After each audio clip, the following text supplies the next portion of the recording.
काफी ज्यादा चलता है, लेकिन वो विवादों में नहीं रहते हैं। देखिए, अगर हम आपको बताते हैं कि अगर पवन सिंह के बाद किसी की गायकी में दम है तो अंकुश राजा और नीलकमल सिंह, ये लोग सिंगर है, ये लोग प्लेबैक सिंगर भी।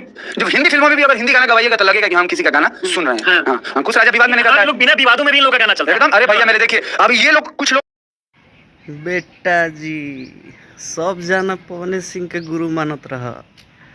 सिंगिंग लाइन में अपन परचम लहरैले बड़न 30 साल से पवन सिंह। ऐसा ही ना सब जना उनकरे के मानत रहा, लेकिन आज तनी मुनी नाम करे के बटे तो कुछ बोला उनका बारे में।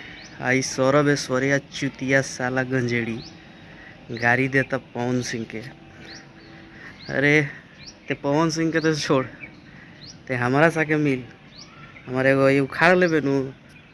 हमारा नाम मोनू सिंह है, हमारो घर अरे जिला बेटा, मिल लिए आके जब मिले के होई तोरा। गाली देते रहो ऑनलाइन आके बेटा,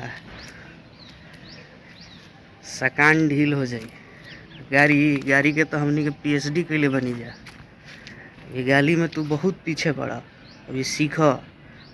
हमनी के बचपने से पीएचडी कैले बन जा गाली देवे में, समझ गिलो बेटा।